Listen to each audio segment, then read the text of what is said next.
I guess I should have did that before. Whatever. Man, my neck is killing me. What's up, chat? Happy Tuesday. Hope you guys are doing all right. Spring break down here. Did you guys know that? Look, what my nephew's out for? What's going on here? Spring break. I don't even know. It's freaking March. Of course it is. You know what else I didn't know? Maybe you guys did. I had no idea at all that Saturday into Sunday was the clock's adjustment. Bro, I woke up Sunday morning. I was like, dang, I got some good sleep. Look what time it is. And then I get on Twitter and people are complaining about losing an hour. I was like, oh. Usually every year, like somebody warns me or something. Like I'm aware of it. No idea this time. It's crazy. What's up, Jay? What up, Jake? What up, Steve? Jake says scored 300 plus with Curry left to go in a late night hammer. Then he dutters big time. Instead of being at the top of the leaderboard, I cashed $10 and $4. That's the worst. What up, Brad? What up, Conscious? Absolute. Dang lazy mofo. Absolute. Got smacked last night. Fouls, duds, Jackson's injuries. Partridge, pear trees. It's crazy. 8 more minutes on the next PrizePicks taco. Is that the is that the Twitter one? Or is that the let's see, let's go PrizePicks. What is it? Oh, fudge. Yeah, Giannis ended up playing. Yeah, it is on Twitter. All right. McCall Bridges to 21.5 real points. SGA to 31.5 real points. Wait. Oh, that's a 5. Okay, 5 point. Yep. 42.5 to 30.5 ADPRA. Boncaro 17.5. Huh. I wonder what the field's voting for.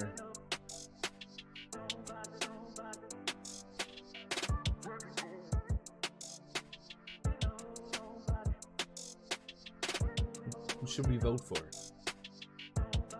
Let's see. Wish you could see results. Oh, I don't know if I'm wasting a vote. Let's see, against the Nets. I bet everybody's voting for AD. No, everyone's voting for Bridges. 40%. So Bridges versus SGA is the okay. All right. Okay.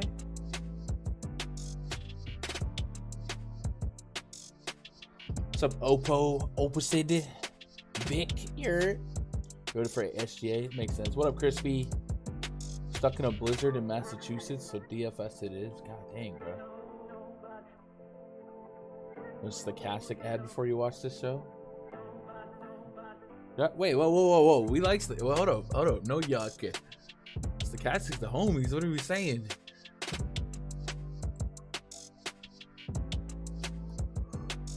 I didn't know they were running ads on YouTube. That's cool. You guys see this Darren Waller trade that just happened? The Raiders sending Darren Waller to New York.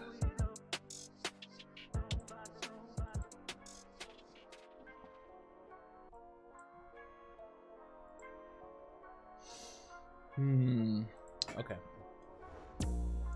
So last night, getting caught up on last night while we rolling here. Domantas Sabonis led the entire slate in fantasy points, 71.25 DraftKings points, 23, 17, 15. Big stat line out of him. Giannis, number 2, 69. Nice. DraftKings fantasy points. You know, a lot of people didn't know if he was going to play or not. He ended up playing, and it was a smash matchup. One of those things where if Giannis was a 7 p.m. game against the Kings, just an obvious click. But you had to sit around for a little bit. So, if you guys utilize late swap, probably made a little bit of money taking advantage of a move like that. Larry Markin to 59.5 fantasy points. Trae Young, 59.5. Did not hit his assist prop, but 41 real points. Jaylen Brown, the Rockets game. How about that? Rockets beat the Celtics here, and Tatum played 41 minutes. And if you thought Jason Tatum pre-flop was going to get 41 minutes of action against the Houston Rockets, you you set his line at like 60 fantasy points, I'd probably bet the over, but not the case. It was a Jaylen Brown night. Kyle Anderson triple-doubled, 14, 10, and 12. De'Aaron Fox, 56. Anthony Edwards, he got that over for us. I appreciate that, young blood. Chris Middleton, 34 minutes out of him as a starter alongside Giannis. So it looks like he's back. 9 assists out of him. Jaden Hardy, you know, if you guys are in the RunDFS.com VIP voice chat yesterday, kind of memed how Jaden Hardy's projection, it kept coming back 51. And we're like, this isn't, I was like, I can't fix it. It's coming back 51. I was like, maybe you guys can tweak it down. Because no matter what you tweak it down to, you're going to want to play him. But that's what he scored. It's 41 minutes of action. 47.5 on DraftKings, but he had a stock or 2 stocks. So shout out to the algorithm for being all over that one. And that was it, right? Basic night. Couple games went sour. Twins. The T-Wolves blew out the Hawks at the end. Yeah. Detroit smacked the Pacers. What are you gonna do? And that was last night. Last night in a nutshell. Anders got all the tickets.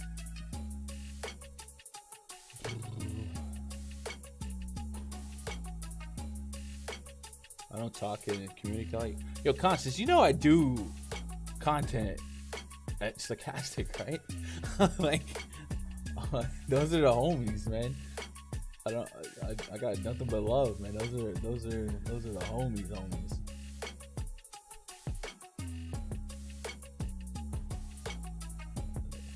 Tatum laid that fresh stud. I faded him. Yeah, that was a good fade. I basically ran with the one or the other grouping, so the Brown shares went off. But I think I had more Tatum than Brown. But what are you gonna do? All right, let's do some research. Pop open the slate. Let's get Underdog open. They know their friends. Okay, cool. I mean, yeah. I don't know. You guys, so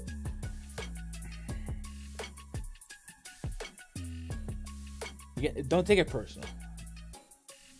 When those guys are live in front of multiple thousands of people every day, there's a lot that you guys don't see in the auto modded messages. There's a lot of idiots that come in with a lot of hate, so it's easy to, you know, to not know who's on your side and who's not. So but everyone over there I'll cut for. I can't think of anybody over there I don't love, so I let them know. Maybe they're coming off a little standoffish, but just understand that there's a whole lot that goes on behind the scenes and gets auto modded. It's crazy. Keen used to watch. Emac's awesome. Love Emac. Love them all. Damian Lillard's questionable. Jeremy Grant questionable. Jamal Murray questionable. Anthony Davis probable. Brandon Ingram questionable. Jalen Brunson doubtful. Kelly Johnson questionable. Jeremy Sohan questionable. Franz Wagner questionable. Kelly Oubre probable. It's the key news to watch. If anything drops while we're live researching, and I don't see it, spam it in chat, bro. It's okay. Let's pop home in the RunDFS.com NBA VIP spreadsheet. Let's go game by game here. Let's get some leans. The taco voting for PrizePicks about to close for the looks like SGA versus Mikal Bridges. We have 14 minutes left for this Jokic prop, this taco. So it went from 47.5 PRA to 42.5. Let's go look at that real quick. See what how good the value is. Adam, dude, Adam might be the sharpest cat in DFS. I promise you. Oh man, he don't want people to know he's a nice guy. Adam is a really nice guy. He's just you guys don't see it. I promise you. And he's probably like the smartest dude when it comes to NBA, at least. Jokic 48.5. Yeah, so they discounted it from 47.5. It since got to 48. I guess I got juiced down from 48 to 47.5. So yeah, good deal. You got 14 minutes left on that. Go Gundacker. You sign up. if you haven't signed up already. What up, J. Cole? Surprised Nas Reed was out. Yeah, Rudy Gobert was questionable, so people were ready to play Nas Reed, and they got the old okey doke. Eric's the homie too, man. Oh man, why are we? Hold on, guys. All right. I mean, this is everyone's entitled to their opinion. I bet there's people out there that don't like me, and they're probably some other chat like Gundecker's a jolly idiot. He doesn't get it. What are you gonna do? Banter gets on their shit. Yeah, like I said, it's easy to get lost in the sauce of all the stuff that happens. I used to get a lot of hate comments too, man. Here in this chat, people would. This year has been better. It really has. But last year, people roll up all the time, just attacking me, and just like not even about like content, just like looks and crap. And people are vile, man. People are vile. So you can't. Don't fault people that are having to deal with thousands of consumers for having some guards up. All right. During the blizzard. What's up, KJ? Hope you're doing all right. Yeah, Adam's nuts. Those guys have receipts too. Like, they're not just saying it. Adam is incredible. And the FU vibe, yeah. But I promise you, behind that FU vibe is a really good dude.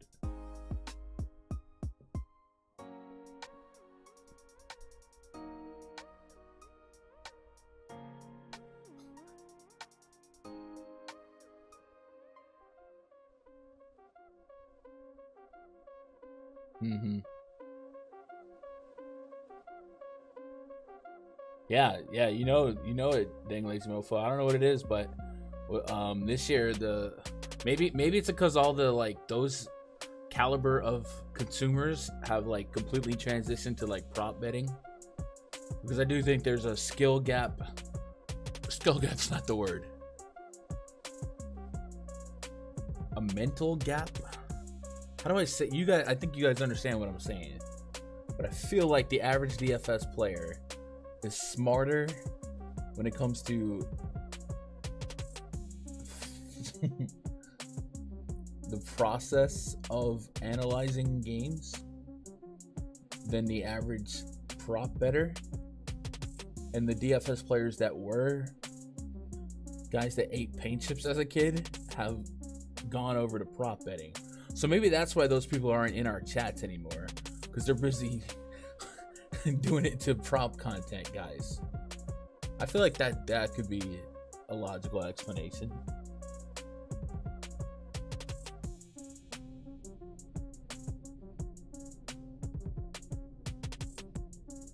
Yeah, what up, K Johnson?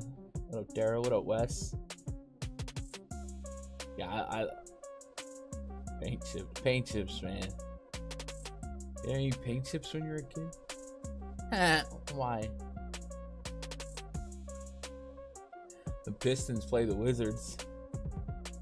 Project starting five for the Pistons: Killian Hayes, RJ Hampton, Rodney McGruder, Eugene Omoruyi. You're ruining it. You're ruining it. James Wiseman taking on Monte Morris, Bradley Beal, Danny Avia, Kristaps Porzingis, Daniel Gafford. 220 is our total. A 13-point spread in favor of the home team Washington Wizards. Pistons night two of a back-to-back. Still rolling out the skeleton crew. They got more guys out than in, it feels like. Corey Joseph's questionable. Corey Joseph actually represented a decent DFS game last night. Let's get to the 411 on that.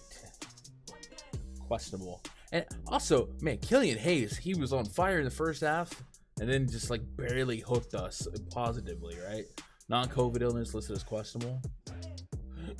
That's sus. That's sus.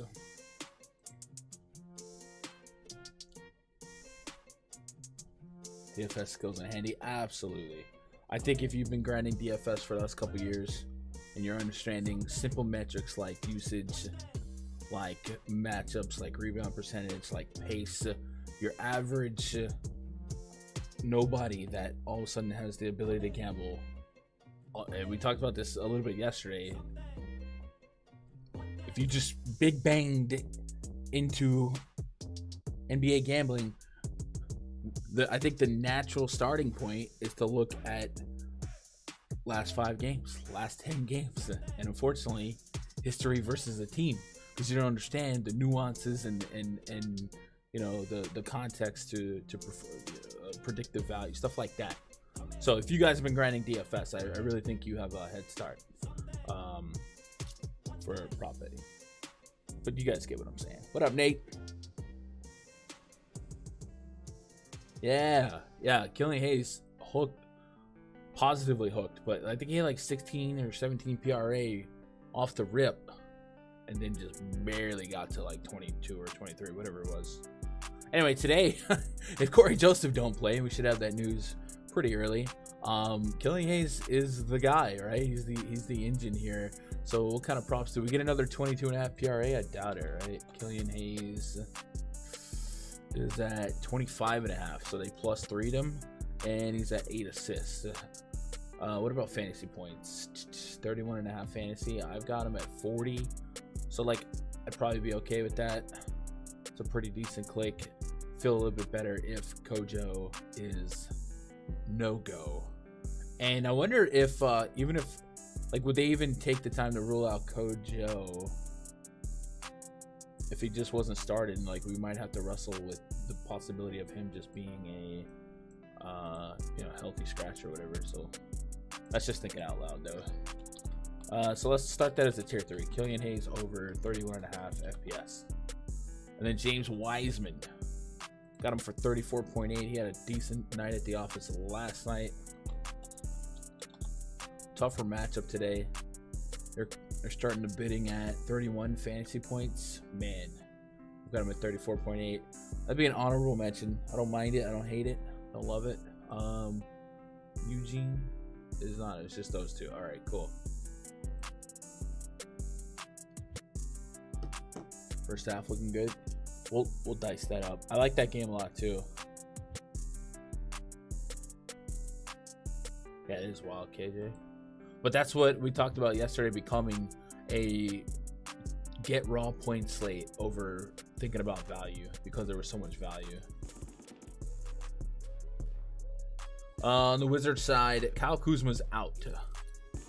So let's go to the on-off court tool, the NBA Wowie from Add More Funds. Only played Jackson from it. Yeah, Jackson got those 2 quick fouls too. Son of a put Porzingis and Beal on. Man, the Wizards without Kuzma, 13-point favorites. I get it though. They're facing a G League team, but this is wild to see. But I guess the Celtics were massive favorites yesterday, and the Rockets hung around without Sengun. Porzingis is up to a 26% usage, 1.3 DraftKings points per minute. Beal, 32% usage, 1.2 DraftKings points per minute. Porzingis represents 16% of the team's total rebound opportunities, while Danny Avdija is at 14%.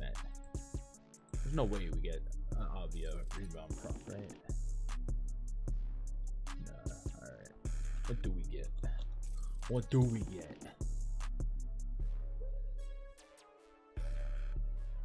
Best way to use tacos, 6 picks or 3.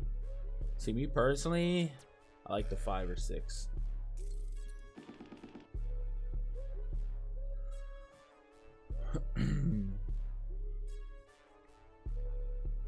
Bradley Beal is at 43.5 fantasy. Porzingis is at 43.5. Wow, they set them at the same. What about rebounds? 8.5 for Porzingis.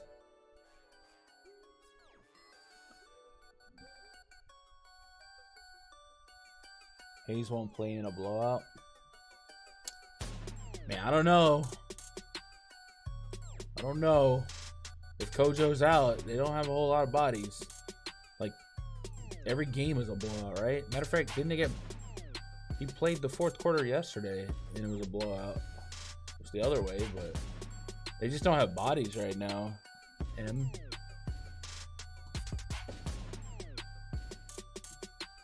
And if you remove Corey Joseph from the mix, Corey Joseph played 32 minutes, also closed out with Killian Hayes. So just seems like it would stabilize the likelihood that Killian Hayes just has to go out there and fill up minutes. Remember, the Pistons are like the worst team in basketball, bro. If these guys have been playing as is, I don't think I would overthink.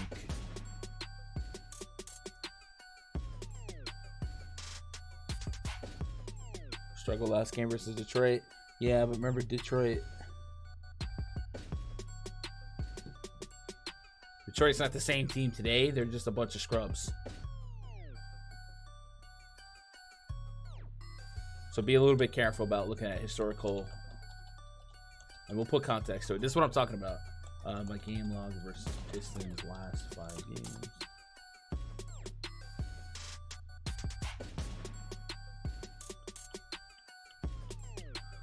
So you're talking about the game on March 7th. He played 32 minutes, 24/7. In that game, Kuzma was in, and he's out today. And then Ivy, Bagley, it's just a little different team. Really, Livers and Wiseman the same too. So it's not really a 1-to-1, so we can't really expect the same outcome. And like I said, most notably, I think the boost without Kuzma is something to take note of. So we can quantify that. 1.3 fantasy points per minute without Kuzma, with Beal, 16% of team's total rebound rate. So let's put Kuzma on the court. Scrubs, you know what I mean.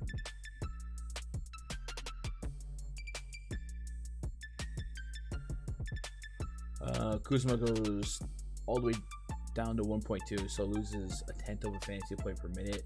Loses a little bit on the total rebound rate. So today's the net positive. The pushback here is the spread. If they, do pull away with it second half,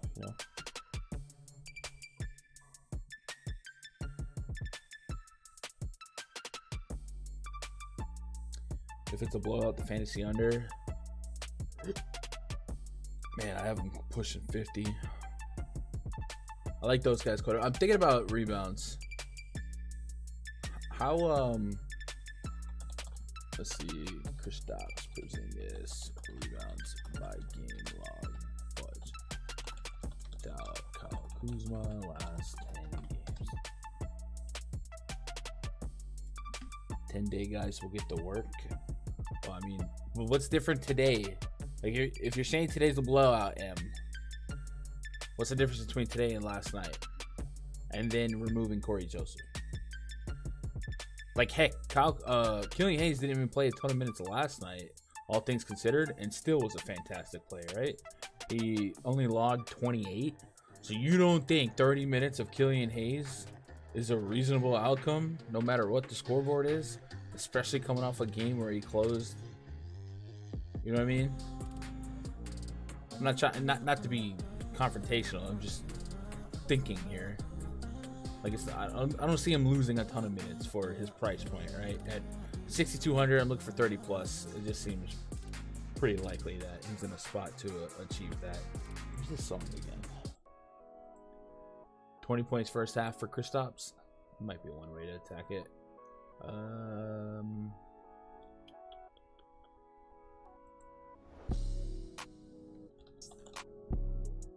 22.5 or over 18.5 first half PRA, maybe. I'm not expecting like a fast-paced game here, so I think I'm just gonna play these guys for DFS. I'll think about Kuzma's fantasy, same with Bradley Beal, but not gonna push the issue here. And I'm definitely taking Killian Hayes in DraftKings. Probably gonna take his fantasy point prop in the PrizePicks streets, and then I like it even more if Kojo's out. If Kojo does get ruled out, they'll probably like adjust appropriately. So that's all I got to say about that. Hornets hosting the Cavs. Next game on the docket. Projects 35 for the Cavs. Darius Garland, Karis LeVert, Isaac Okoro, Lamar Stevens, Evan Mobley taking on Terry Rozier, Kelly Oubre, Gordon Hayward, PJ Washington, and Nick Richards. 218.5 star total, 5.5 points spread in favor of the visiting Cleveland Cavaliers.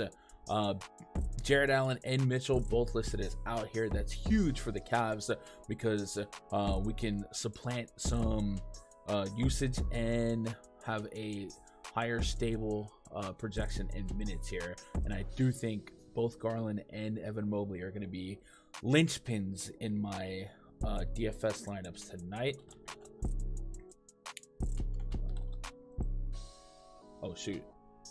We'll put Mobley on. And I think we've seen Mobley's usage go up just straight up without Mitchell. Like, I think he shoots more. So, let's jump on this. And it's already just like one of the better matchups you could ask for. Donnie. I heard Donovan Mitchell won like the first taco, and then they had to switch it. Or the second one. Or the first one. I don't know. 6.2K on DraftKings, a little different fare from. Yeah, no, the 7K on FanDuel. I'm with you right there, and just from a DFS value standpoint, I'm in agreement with you. I don't think we're jamming 7K Killing Hayes no matter what the situation is. But 6,200, give me 30 plus, probably double with assists as a realistic outcome. We're on the same page.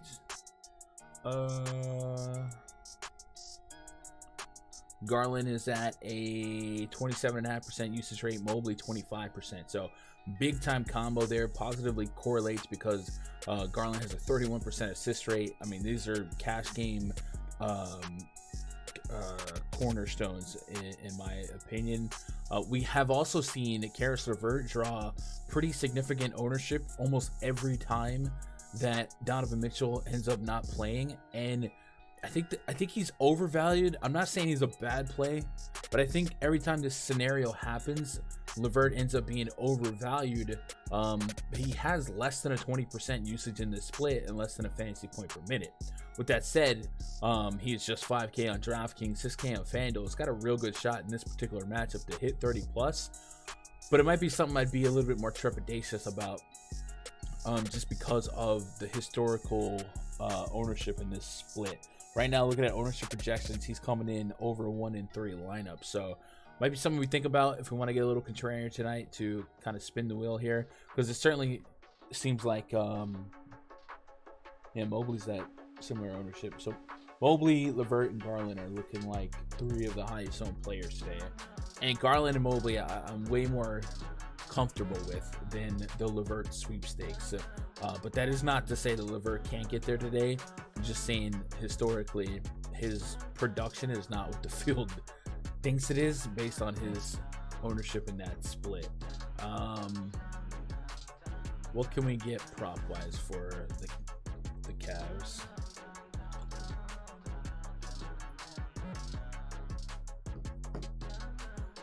PJ's been gravy over fantasy lately. I like him or Nick Richards with a taco. One or the other are gonna hit, if not both, especially first down. I'm gonna group them separately. 8 assists for Garland in that 30+% assist rate. I can get behind that.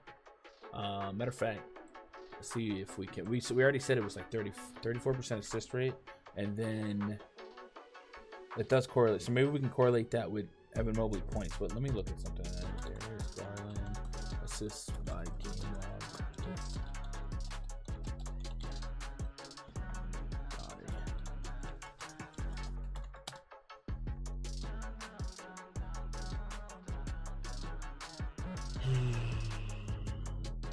So he's matched or cleared 8 in his last 7 in this scenario.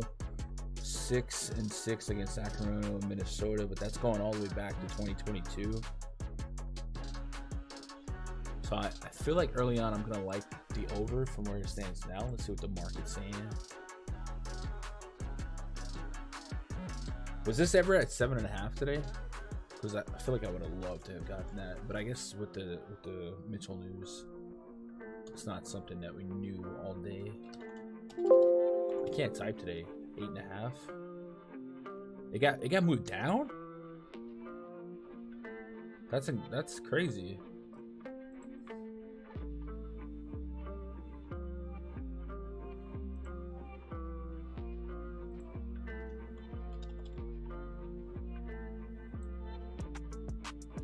I have them 8.16, so I'm slightly on the over. So to get plus money on the over, I'm kind of interested in that, but that makes it It doesn't make it a smart PrizePicks selection unless you just don't have access to a sports book. Guess I'm just over on the 8, not the 8.5, but whatever.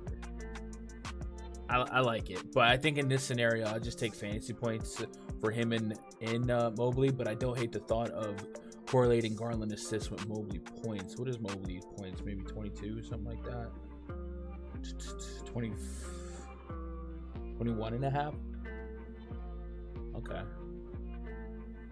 And before I go look at the market on his points, we got 41 and a half fantasy for Garland, and Mobley's at 44 and a half fantasy.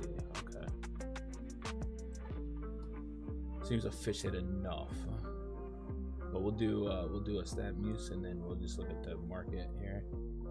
Played LeVert so many times.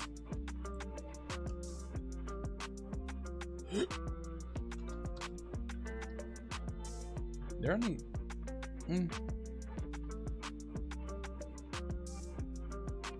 of a volatile, fluctuating market here. Bleacher Report minus 121 on the under. I bet him GM minus 125 on the over.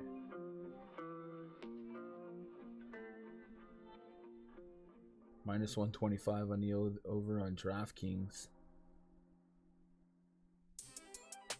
Look at whatever this is, minus 122 on the under. This market is all over the place. So if you like that, definitely make sure you're getting the best number on that, because you can get a few options. But I think what I want to do is probably handcuff the fantasy points. That's what I'm thinking.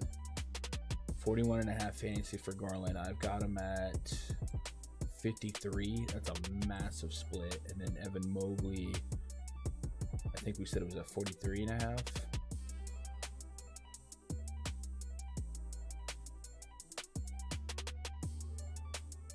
$44 and a half.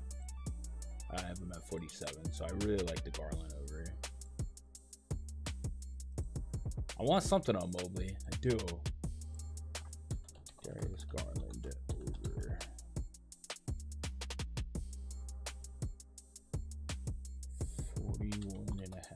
FPS. What's our favorite Mobley prop? 2.5 blocks and steals, maybe?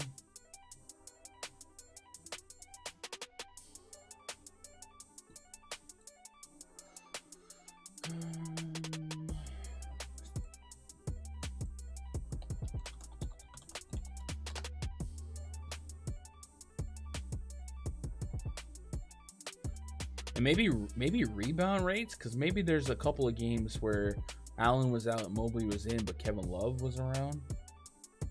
8, 11, 10, 9, 7. And the Hornets front court's in shambles too, right? Do we get single digit rebounds as a prop here? 11 and a half. We don't get single digit.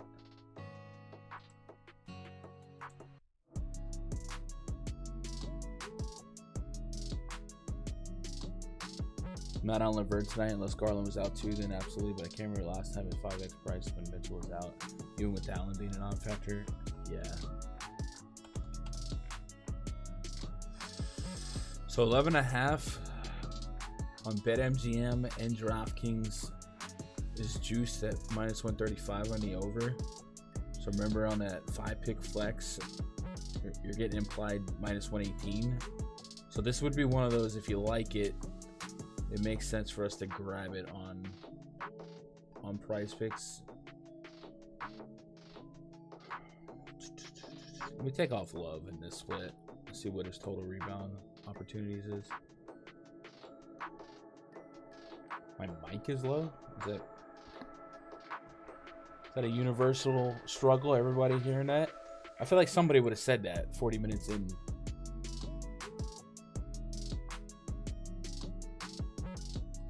I could turn the music down and you can just turn me up.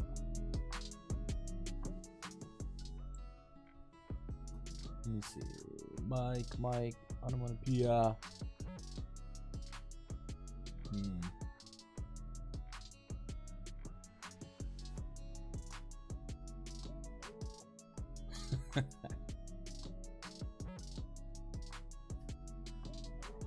It's a great Levert play today.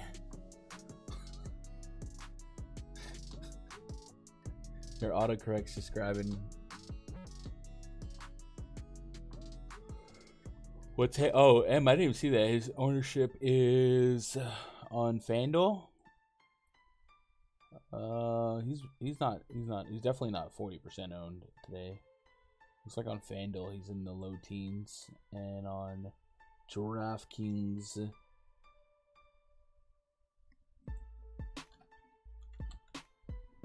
he's also in the low teens. So Killian Hayes not really grabbing ownership today. Good on my end. Appreciate that, Carlos.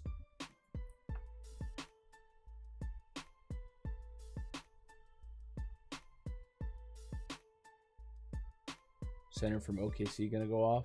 Jalen Williams. Between Steven, Okoro, and Levert, which two do you like? Ooh, that's an incredible question. If this page would ever load, I'd be able to give you an answer with data.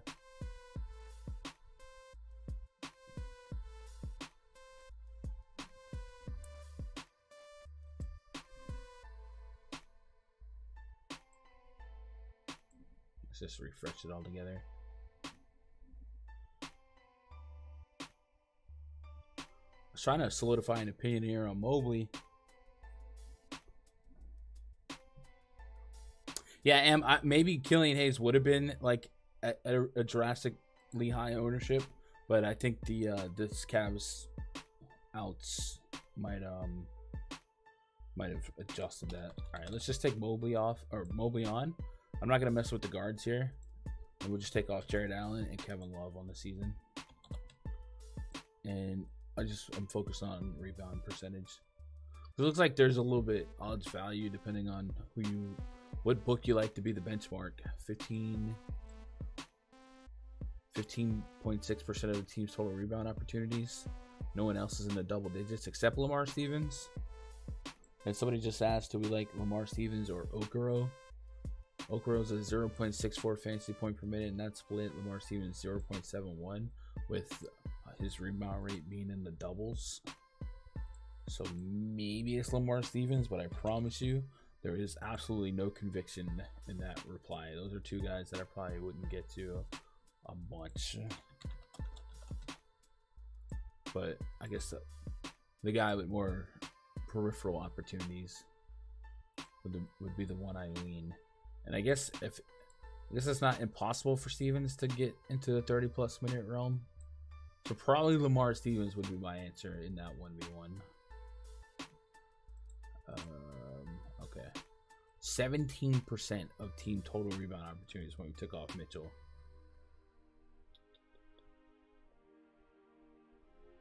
And Stevens goes to 11%. So I think we're going to nominate rebounds here for Mobley. Evan Mobley over 11.5 rebounds. It's a little ambitious, but I think it's doable. Lock and load, Bill. I have him projected at about 27 fantasy points, 500 above mid on DraftKings. Could be a good stocking stuffer. You like RJ Hampton chalk tonight? He's not great. 30% own. If Corey Joseph doesn't play, I don't love it on FanDuel at 5K basically, but a couple hundred above mid price on DraftKings. Do we have pivots this far out? I'm with you on like his not great, but sometimes minutes just equal money, and you start seeing some outlandish returns here. Say guard. Rubio's projected. Rubio. Do we think Rubio outscores RJ Hampton? Like it's not impossible, right? Hampton is coming up as one of the top value guards in the projections, but that's not a blow me away number. Like if 21 fantasy points is a chalk, then it's likely not going to go a long way to separating you from the field and or being optimal. I actually have Ricky Rubio projected for more fantasy points overall at 4 less minutes. Does anybody disagree with that? I guess the variable here is minutes, because the potential absence of Corey Joseph could create more minutes for Hampton. But we're just kind of splitting hairs here in the bottom of the dumpster. Donovan Mitchell over 40 tonight. I'd probably take the under, Esteban. You could probably set that line a little lower and I'd still be on the under. Who would you play tonight at the power forward? Randall Porzingis? That's a good one. Oh, man, I don't really have a snap call here. The 13-point spread's a problem. We'll just go with the projection. I got Randall at 51, Porzingis at 47, so about 3.5 fantasy point margin.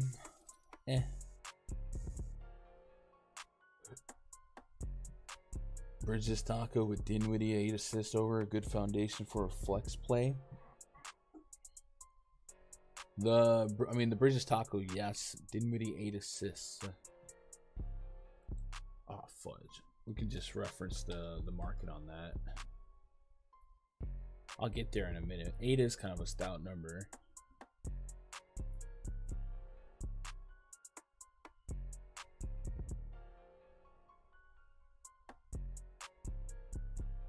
Yeah, you could go crazy studs and scrubs if you did that. What was I here looking for? Dinwiddie, right? Dinwiddie assists 7.5. And your number's at 8.5. Dang, bro. Sounds like you're getting the most efficient line possible. Some markets there's steam on the under. So did it go from 8.5 to 7.5 or vice versa? Or I guess the market's just teeter-tottering between 7.5 and 8.5. So I don't have a reason to be especially on 8.5, but I will say right now in many sports books you get plus money on over 8.5. So anytime you get plus money on an over at a sports book in a straight bet, that's probably that's a bad mathematical bet to put on PrizePicks. Because you're essentially turning it into minus 118 if you're doing it in a flex, and even worse in a shorter one, if that makes sense, right? Stars and Pistons, PrizePicks is 8. It's just 8 straight up. I have no warmer fuzzies on that, but we'll dive in that game a little bit more. But I'm thinking that's not like a core pick. If that's the essence of the question, is that a good core, a good foundation to start? Probably not. Correlated, yes, but price-wise in terms of expected value versus, the planet, no. Yeah, Detroit should get smacked. I mean, the spread alone is enough for us to infer that. What do we do with the Hornets here? Anything? Oubre looks like he's going to play. Generally, the Cavs are one of the most stringent front court defenses. But you take out Jared Allen here, maybe they become a little bit easier to attack. Some of you guys were on PJ. I know we talked about PJ Washington maybe getting some more peripherals since they're down Mark Williams. And maybe he plays 5 for a stretch. And if you look at like the beginning of the second quarter last game, PJ Washington was opposite Nick Richards on the court with Dennis Smith Jr., McCalliot, Kai Jones, and Bryce McGowan. So that's not untrue. He is in some parts of their rotations playing de facto center. And in that particular stretch, he picked up 2 rebounds. And then in the fourth quarter, picked up none.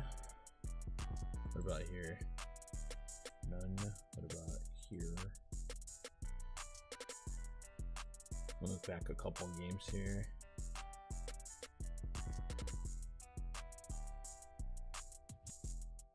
No rebounds in that stretch. That's incredible. And then 5 rebounds in that stretch. So, what was the lean? The fantasy points on PJ? 27.5. All right, that's starting to get up there. I've got him at 32.9, basically 33. So we do get about a 5-point difference. So I wouldn't push back on it if that's what you are in for.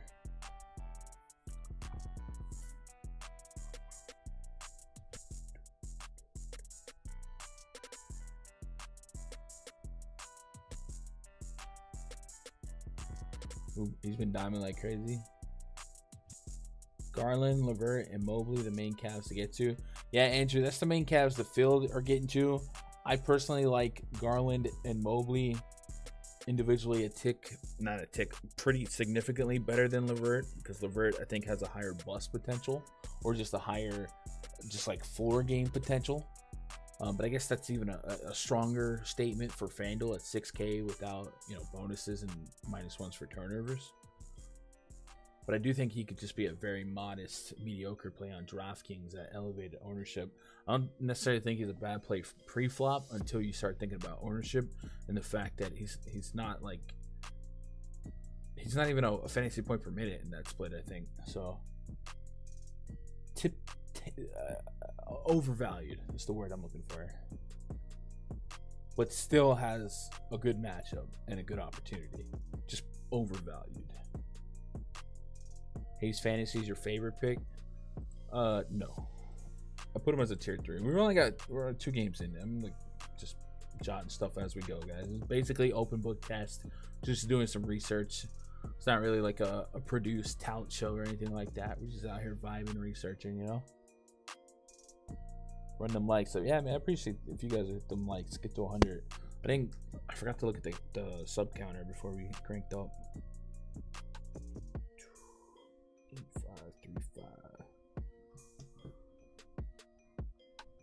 35. I think we got a couple subs since we've been live. So 8,535 subs. So if we get to over 8,540, I'd be happy with that. A little lazy Tuesday.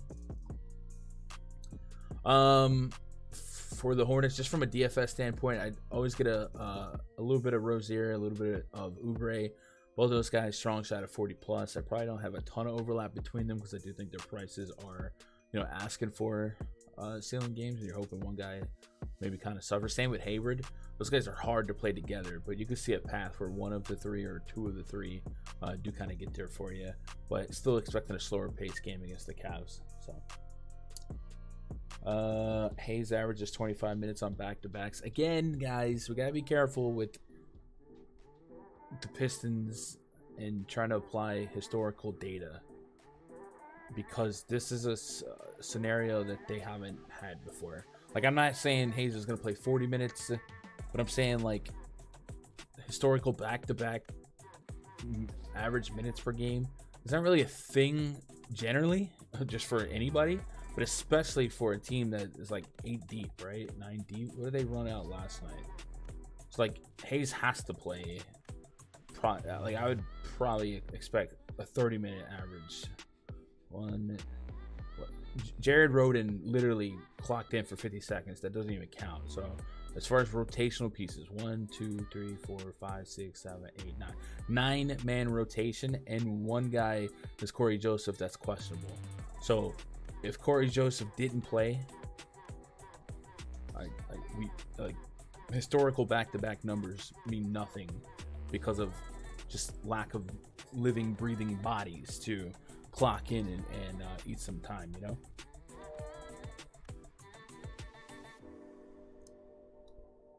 was like a 30 Umarui. You're ruining it. We about to get whooped. Wembanyama, tune in. Nuggets, Raptors, project starting 5 for the Nuggets. Jamal Murray, KCP, Michael Porter Jr., Aaron Gordon, and Nikola Jokic up against Fred VanVleet, OG Anunoby, Scotty Barnes, Pascal Siakam, Jakob Poeltl. Am I not Poeltl enough for the Poeltl Club? 227 is our total 1-point spread in favor of the home team, Toronto Raptors. Just from a DFS projection standpoint, no one at their price on DraftKings is looking especially appealing, other than Jokic. Jokic obviously always has a chance to lead the slate in fantasy points, so King of the Mountain on a slate, especially that might offer more value, is always in play. And then kind of the same song and dance with the Raptors. Everyone other than Anunoby over 7K. So it doesn't feel like a team that gets there together that often. So this might be a max 1 situation for me with the Raptors. And then with Jokic, we've talked about the Nuggets being completely different at home and on the road. And we also see that in Jokic's game by game. On the road this season, averaging almost 10 fantasy points less per game than at home, so doesn't get the result that we're looking for. And that's something we've seen kind of over the stretch of the last couple seasons, but especially this year with almost an even split between the two games. And then Toronto being long, lanky, scrappy, and slow paced, it's not a great spot pre-flop to extrapolate maximum ceiling out of Jokic. So if you're on him, it's more of like I don't want to say a gut play, but it's more of just appreciating his ceiling and range of outcomes. From a DFS standpoint, mathematically, we've got him 1 in 10 lineups. So it's easy to kind of match that if you want to be there. It's also something to maybe flirt with on some unders. He's at 56.5 fantasy points on PrizePicks, and his PRA is at 47.5. So, what's the field or what's the market saying about that number? You're a traffic cone?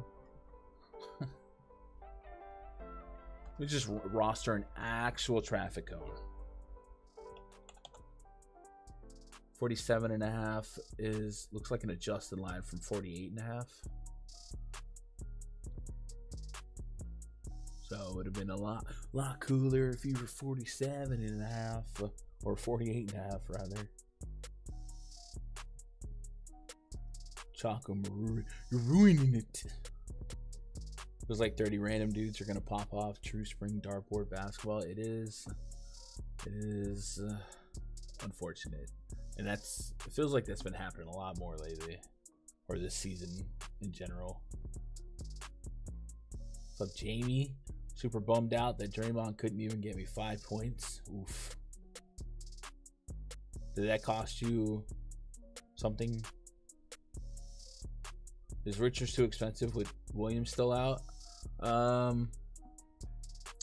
him for about 30 fantasy points. FanDuel, that's about what you would take on the low end in a bad matchup. On DraftKings, he's 5K. What are we thinking on his minutes? Seems like it's not like resulting in a ton of minutes. 32, 30, 29, about a point per minute. I guess Cleveland, I mean, he just showed a propensity to have a ceiling at this price point against this particular matchup, maybe even a weaker variation of this matchup. So I think he's still in the blender. I think we still get to him. 30 plus fantasy points at 5K, sure. I'd probably tier 3 that. I think we still play him, yeah. On Hardenstein tonight, I haven't looked at that one yet. Fade Joker completely, but I've done that before and got burnt. It is what it is. It is what it is. At 10%, if you're managing a portfolio lineup, like I wouldn't feel as compelled to full fade him. And the other thing about that game is it's a 1 point spread, right? So could go down to the wire and maybe steal some extra innings, or you just get extra minutes because they're trying to compete. But the Denver Nuggets, and this is kind of lazy to think this way. Out of all the teams that are playing for stuff, the Nuggets have kind of like the biggest cushion to take a L in a different country. You know what I'm saying? They have a 5-game lead on the Grizzlies. Grizzlies without John Morant. They're just kind of chilling. I don't expect them to go backwards. So if they lost a game to an Eastern Conference team that, like on the road, it is what it is. And they don't have to freak out. So not as high of a sense of urgency, in my opinion, for them as like several of these other teams that one win means a bit more. Here, what up, Ryan? Got 4 points in 30 minutes of play.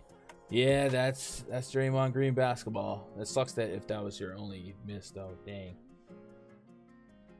fact that Sabonis gets no MVP talk is a travesty. I do think the Kings are, by the casuals, like I have a buddy I play Fortnite with, and he's kind of a casual basketball fan. He was like, "Gun, how the freak are the Kings good?" And I was just like, Sabonis, man, De'Aaron Fox. Kings have one of the best offensive ratings in basketball. They're just getting it done, and it's kind of ironic. And this isn't like a knock, because one of my favorite players in the league right now is Tyrese Halliburton. But you rewind to this time last year, I mean, people were memeing the Kings for giving up Halliburton for Sabonis, right? The trade's way more neutral, like, than, and with a little bit more history now than people were giving it credit for last year. I think it's an incredible question. Who would you rather have right now, Sabonis or Halliburton? I love them both. Halliburton's one of my favorite players, but man, these triple-double threat centers are so valuable right now to help a system work. So I don't know if you guys laughed at the Kings last year for trading Hallie and getting Sabonis, maybe you should tweet an apology. Well, we'll just make a change.org petition as a universal apology. Bridges Tacos 21.5. So the cast projections less than 2 points higher. Dang. Yeah, people don't think about value when they vote tacos. They just click in names that they recognize, I think. Ryan says, I got a question. As a novice DFS player, how many lineups do you typically make on any given day? How much money per tourney do you play? Okay. So,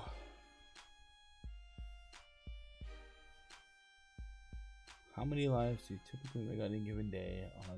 So I would say that my day-to-day varies drastically. Like, I don't have a set amount day by day. What I would say is what I would prefer to do if I was on a limited budget and I wanted to grow. I would probably look for 20 entry maxes, or try to manage like 50 lineups. One of the hardest things to do in DFS that the casual or novice DFS player doesn't really understand is to be profitable over time with 150 lineups.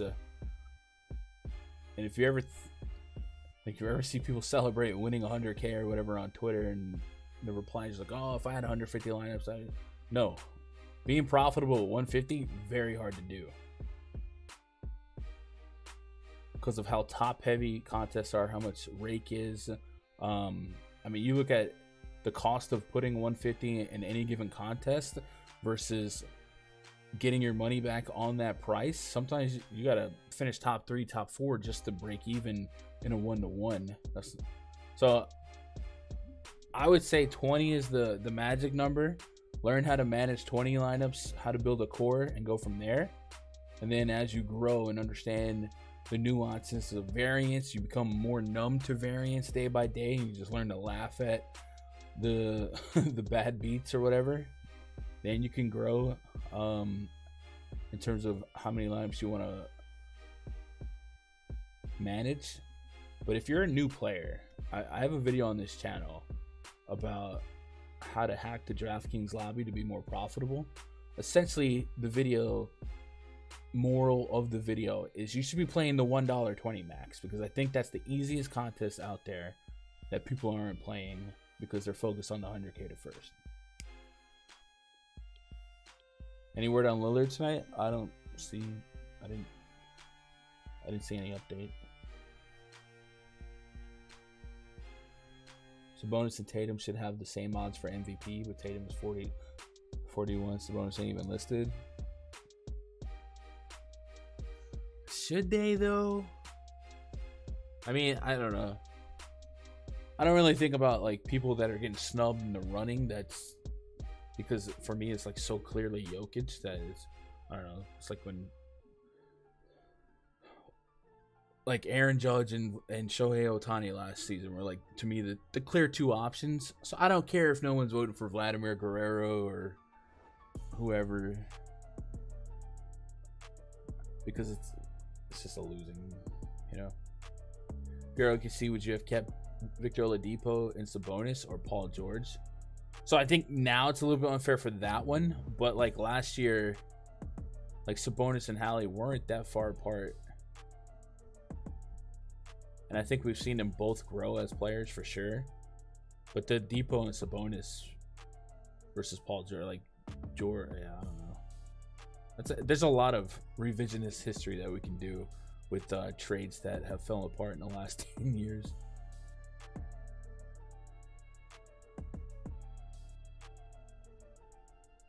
Play early classic and late classic.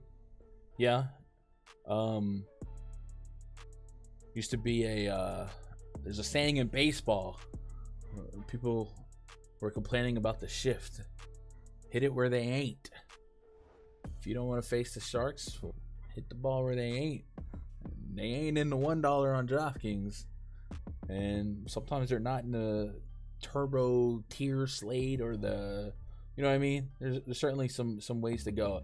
Anything that doesn't have as much mainstream coverage is something that you could probably find an edge in and stuff like that.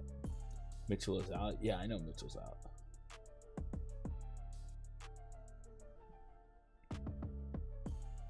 You're gonna love baseball, I think, Ryan. If you're truly new to DFS, trying to work on a 20 lineup process, baseball is the easiest to make a process for. A lot of variance for sure, but the process and the ability to make lineups in time is beautiful. Van Vliet over on assists. What is it, like 8.5? That would be my obscure number off the top of my head. It is at 8.5. No conviction. I feel like that's an appropriate line. And the Nets are wild. All right, Lakers at the Pelicans. Project 25 for the Lakers. D'Angelo Russell, Malik Beasley, Torrey Brown Jr., Jared Vanderbilt, Anthony Davis taking on CJ McCollum, Trey Murphy, Brandon Ingram, Herb Jones, and Jonas Valanciunas. 226.5 total. 1 point spread in favor of the visiting LA Lakers. Let's go back to the standings here in the Western Conference. Lakers are in must-win mode. So are the Pelicans. Matter of fact, they have the exact same win-loss record as they try to scratch and claw to stay in the play-in conversation, right? So this is quasi-playoff basketball. We have Ingram questionable. Alvarado still out. So let's get the updates on Ingram, because it's certainly a big one.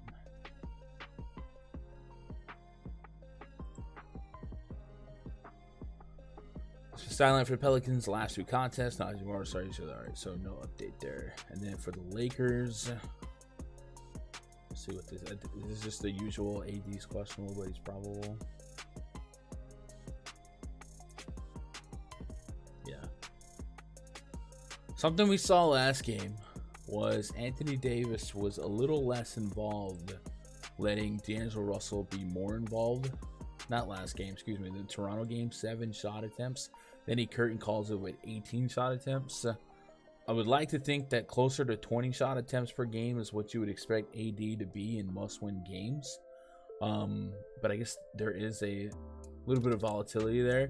But with that said, I can't overthink that one game in a sea of, monster AD games. If you care about, you guys are pumping the Josh Hart narrative. A little bit of narrative here too, So AD in the grand scheme of this slate in terms of raw fantasy point projections, he comes in top 3. Jokic, Giannis, we talked about the negatives for Jokic. Giannis on a back-to-back, but out of the top 3, AD is the cheapest, and he's in must-win basketball, whereas Giannis and Jokic have a little bit more breathing room. They're both on the road here, so I think AD is the guy that I probably will click on the most. Looking at projected ownership, getting reasonable ownership on AD, so I'm there on that. Now that we have a little bit more sample with AD and Russell, though, let's get some quantifiable numbers. Do better in single entries. Lost a lot of my money when I first started playing. That's what I'm saying. Reasonably, and this isn't like more lineups give you better chance of winning first place. but it literally is harder to profit like long term. You have to really be good, and I mean that. Like, if you have Fantasy Cruncher, look at Rewind. Look at how many people that are running 150 lineups are able to muster a profit. Now, those guys have a process, or most of them have a process where it's built into the formula, where they have a process that it's going to hit, you know, once a month, whatever, and that's going to cover it. But if you don't have if you have a finite bankroll, don't try to do that. Is stream dropping for y'all? Every time I pull this page up, I get a loop. There we go. And it's easier to profit on fewer lineups because, like, if you ran 3 lineups and only cashed 1, there's an easier chance that one lineup can cover their losses and not have to be top 10 in the contest just to do that. If any of that makes sense. Why is this so slow?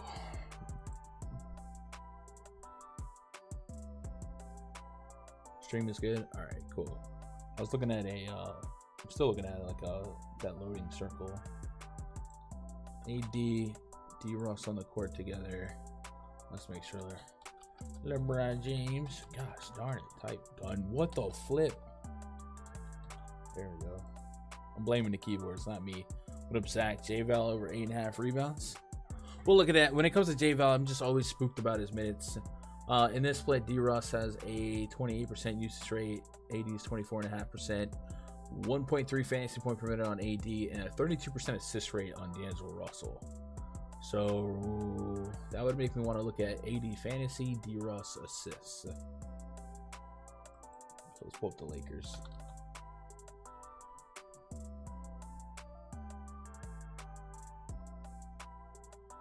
AD's coming in at 51.5 fantasy. That's fair. What do we have him at?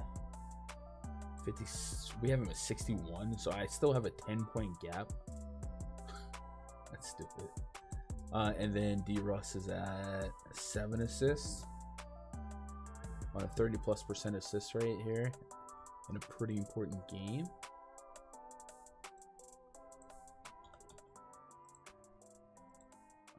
8, 9.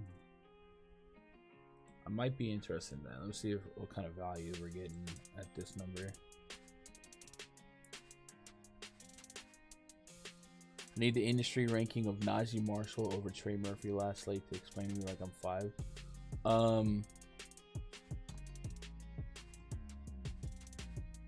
Yeah, I don't know. Trey Murphy had that. Trey Murphy, and somebody tweeted anniversary game. Was that literally the same day he had that explosion game last year? Because I think I remember a lot about that slate. I'm looking for Russell 7.5 plus money on 7.5. So right now it's still a bad bet unless you don't have sports books. Whatever. I'll probably take 80 fantasy.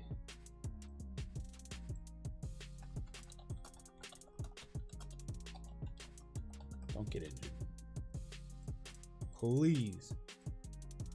And just out of curiosity, I'm gonna look at that Trey Murphy. Trey Murphy most PKP by game log the last 2 seasons.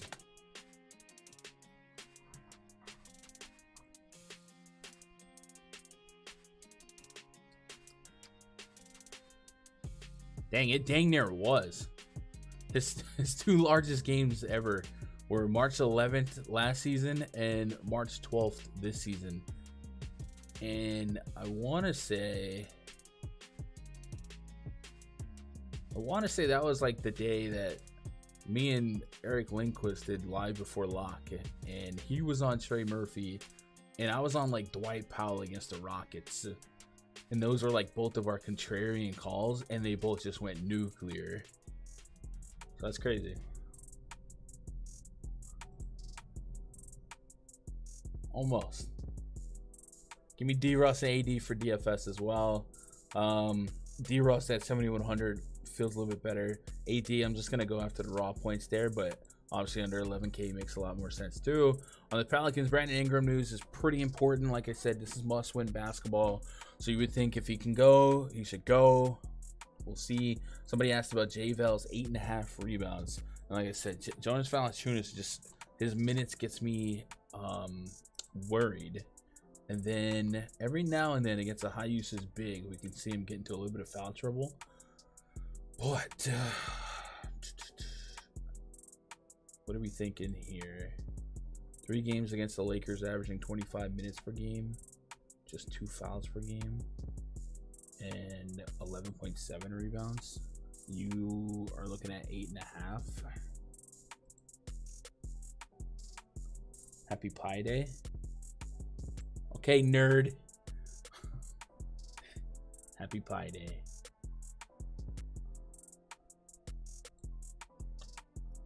Gematria Matrix glitch. Wait, does this mean so since it was 3/11/2022, then this year 3/12, so March 13th of next year, you have to play Trey Murphy, and if you don't, that's on you. We knew. J-Val rebounds 9.5. Okay, so 8.5 is gonna not be 8.5 for long, if that's still your question. J-Val is 8.5. So this is a red alert value play. Odds value. We'll put it as tier 3 because I don't expect it to stay there. Valanciunas over 8.5 rebounds, and we'll explain why. Essentially, this is a quasi taco, right? On the market, anywhere 8.5 is listed. -143 at Bleacher Report. BetMGM over -140. DraftKings -135. FanDuel -128. Caesar -151. And we said if you're playing PrizePicks, you should be doing the 5-pick flexes. And in the 5-pick flexes, you think of each pick as -118 odds. So for odds value and positive expected value betting, this would be a smash click if you just follow that process, because you're getting an incredible discount. I mean, you're getting what at -151 versus -118. That's 33 cents. Yeah, that's not going to last long. So within a couple of refreshes, you're going to see 9.5 on JVal. So if you got a couple of picks ready, you should probably get some action on this one, because this is value.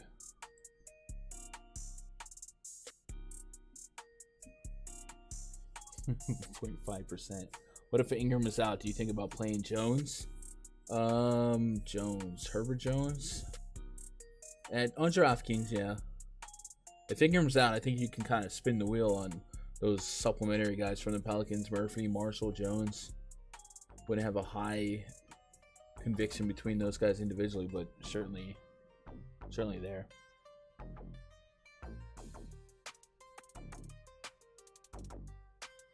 The new Manny Machado in August.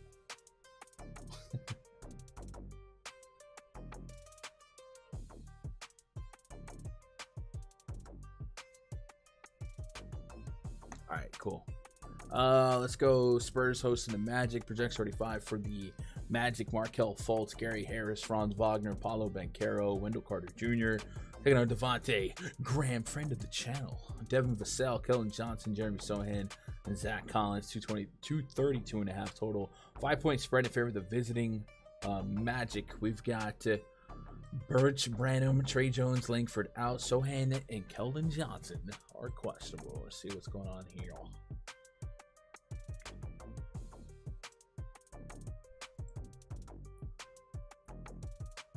Lakers suck against guards. That makes sense. Sohan, right knee sort of been down. Oh wait, so he's questionable coming off and out. And then Keldon Johnson saying, all right, so no updates. The Popovich special. If they can go in this particular matchup, Keldon Johnson's under 7K on DraftKings. Has a bit of a ceiling. This is kind of the let's take it home, boys segment of the season for the Spurs. A couple of the guys that do want to make an impression. Devontae Graham, when he's getting minutes, he's showing that he can be Somebody that has a ceiling worth gravitating towards on DFS. But I think ultimately there's a lot of decisions we can't really make this far out from the prop streets. We just gotta wait for news. Zach Collins is probably the guy that's most interesting. 6,300 on DraftKings, looking for 30 plus fantasy points, and has been just a monster really since we've known him the last couple of years when he has minutes. And in this little stretch, anytime he gets to like 30 minutes, he has a real shot at 40 plus fantasy points. So yeah, we can get down with that. Collins, what's his do we have a fantasy point prop? And one of the things we do like about Collins, even though he can get into foul trouble quite a bit, sometimes he parlays these games into like two, 3 stocks, a couple steals, and we know those are +3s in the PrizePicks streets. And shot on goal theory here, Wendell Carter, Paulo Banchero, if he doesn't get in foul trouble, which is very easier said than done, more stock potential. The shot on goal theory. Collins's fantasy point prop is at 31.5. We have him at 38, so a 7-point discrepancy. So I would be leaning the over. On the Magic side, they're fully healthy, wide minute rotation, no warm and fuzzies, but because this is a nutty matchup, I'd probably blender these guys. Wendell Carter at 6,300 certainly has a incredible matchup. This has been one of the best matchups all year at scoring points in the paint. And then Banchero, averaging the most points per game on this roster, 20 plus, makes a lot of sense for him to do well. Franz Wagner. So Wagner does have a tag on him, so I guess we'll see. Let's see if there's anything to actually be worried about. Questionable right ankle soreness.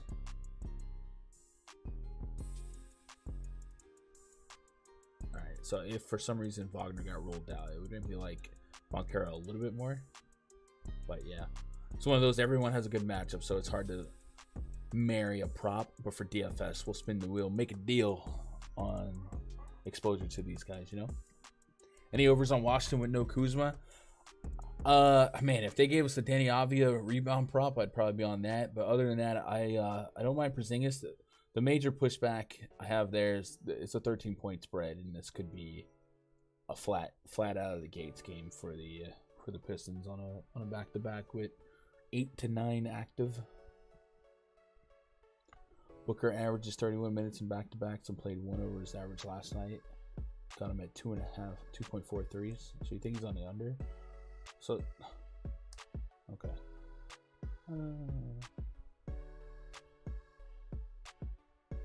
Real PRA.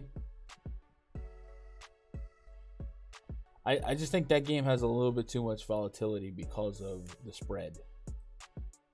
So I'm only attacking that game for DFS.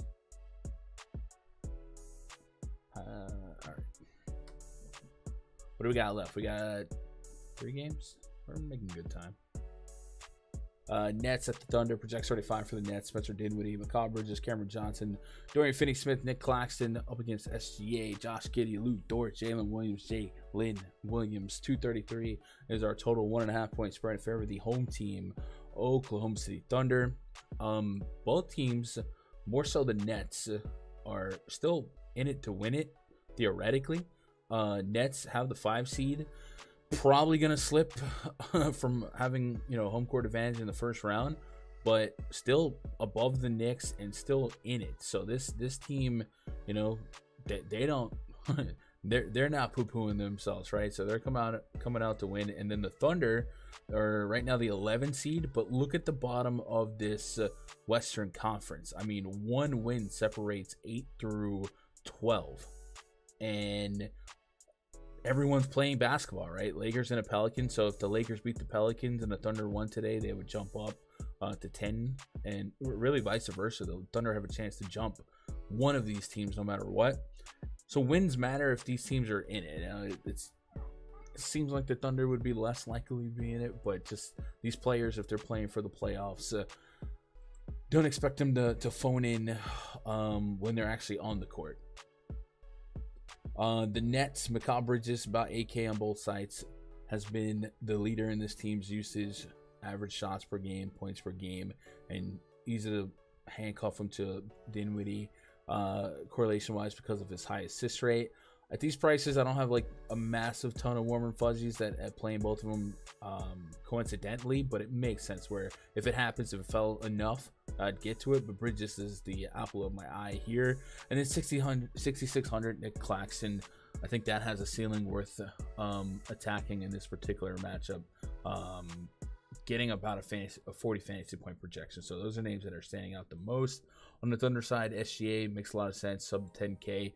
Usually doesn't grab a ton of ownership when there's a lot of other big name studs on this slate today. A little bit more, closer to 1 in 5 owned than I would have thought. Not quite there, but a little under. So you'd have to get to like 20% to be over the field if you like them like that. Get a really good projection. In the grand scheme of this slate, his fantasy projection is 4th overall. So it makes sense, right? He's the engine, so I don't mind it. Everyone else on the Thunder hard to get to with any bit of conviction. You just kind of scatterbrain them.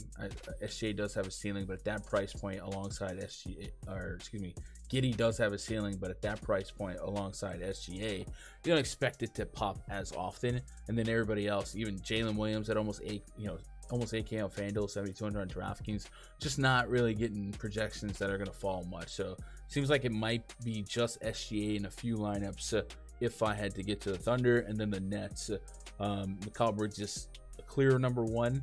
Points per dollar, I think I might even make a case for Claxton over Dinwiddie, because I got Claxton at 1,200 cheaper than Dinwiddie on DraftKings, and just a 2-point difference in projection. So I think I would almost certainly get to Claxton more often than Dinwiddie with that in mind. Bridges had a taco earlier if you want to take advantage of that, or if you didn't already take advantage of that. Or is it, it's about to drop, right? That's what I meant. His taco hasn't dropped yet. Or has it? It's about to. Right? Or is it SGA? Let me go pull it up. I'm just saying things. Words. PrizePicks.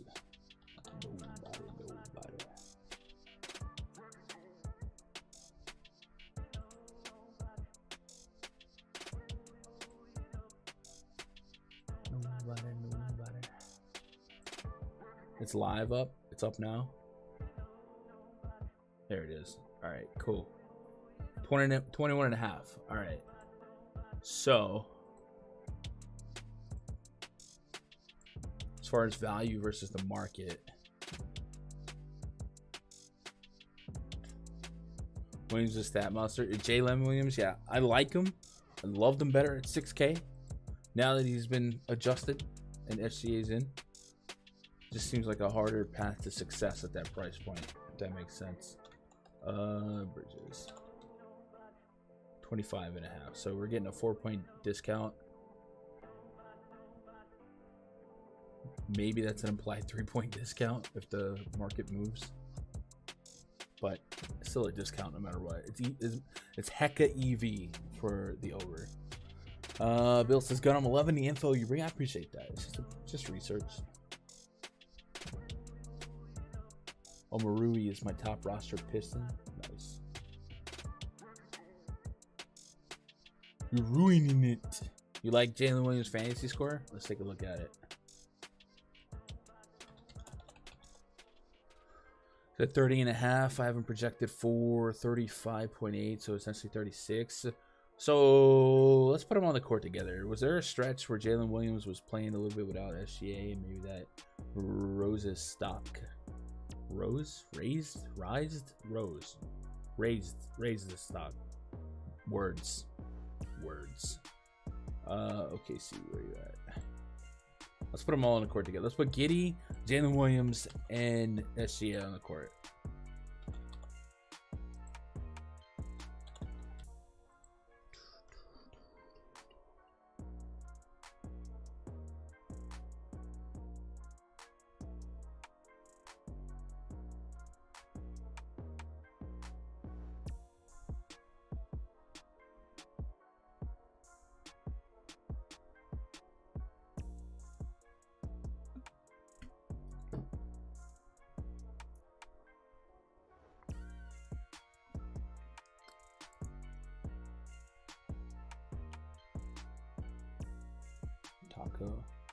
What's taco?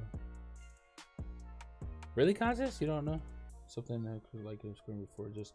Okay, so Conscious, the taco system on PrizePicks, they do it every Tuesday. I swear, every time I load this page, the loading symbol on my YouTube second screen goes off, and it makes me think I lost stream. So every Tuesday on PrizePicks, they do promotions throughout the week. They have Flex Friday.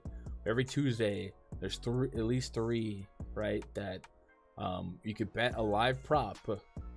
Not bet. You could vote for one of 4 or 5 live props to be discounted.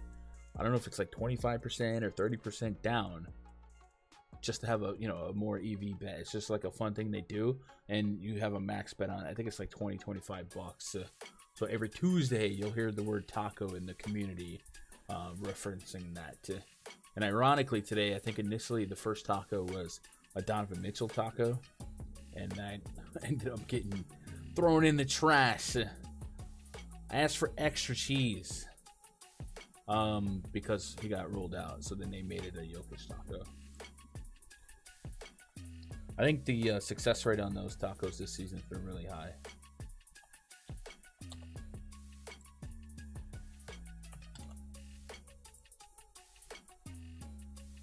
See the Lopez fight last night? I actually did not. I know about it. I saw Twitter tweeting about it. I kind of want to watch it. Jalen Williams, 0.8 fantasy point per minute with SGA and Giddey.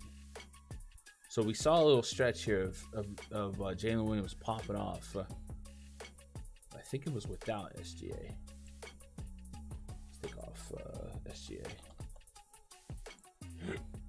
Trey Lyles deserved it. You guys want to watch it? I haven't watched it. Jalen Williams goes to almost a fantasy point per minute.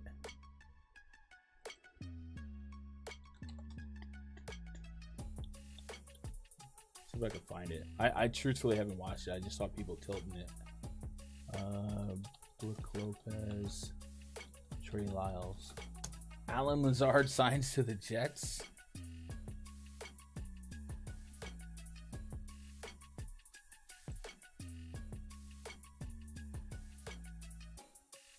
This is a 17-second clip. Does this actually show what happened now?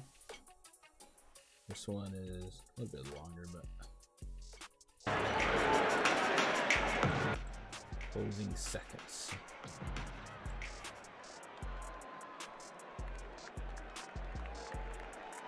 Fight is this? It's just one of those like baseball fights where no one actually fights. He's dribbling out the ball. He hooked. Lyles hooked Giannis when the game's over. Yeah, you gotta protect your quarterback. Yeah, there was no need for that. Take the L. Yeah, that's on Lyles.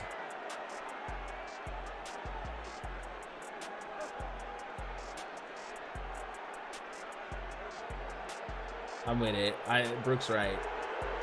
Giannis is the quarterback. You can't hit the quarterback when you just try to kneel the ball out.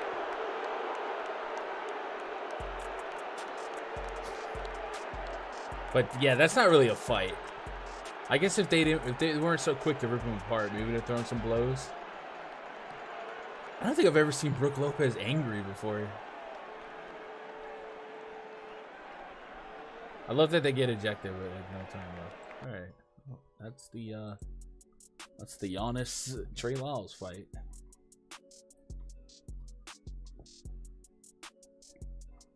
Poor Roger. No, I think Rogers asked for that. I heard Rogers gave him a list of people his wish list. I saw Odell Beckham was on the wish list. All right, we're getting some news here. Let's see. Go to NBA. Lopez. Yeah, any of those centers. Just... So we got. You said Middleton. Somebody said Middleton's out. Middleton injury management listed as out. Grayson Allen listed as out.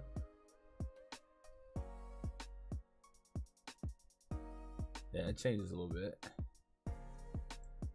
Scuffle. Scuffle's right.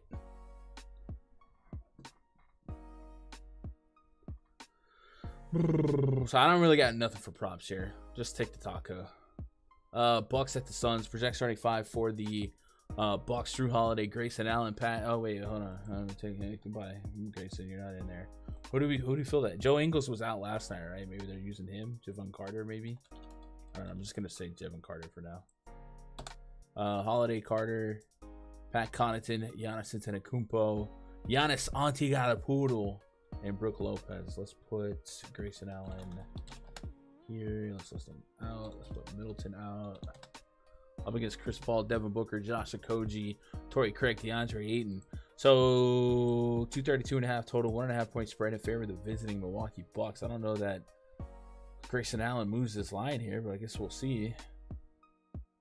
I guess maybe Middleton would move it if they didn't know for sure if he was going to be out.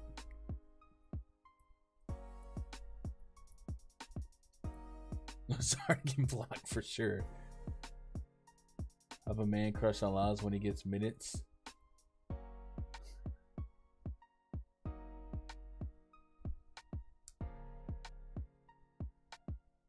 There's a lot of centers like that. Rashawn Holmes on the same team, right? Whenever he got minutes, he always came through for me. These guys don't get minutes. Who am I trying to think of? Trevor Booker? You guys remember him? Is it Trevor Booker? I think the last team I remember him on was like the Nets. Was he on the Jazz? I feel like he's one of those guys that always came through for me too.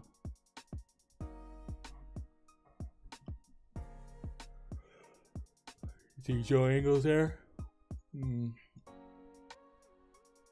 Yeah, that's NBA.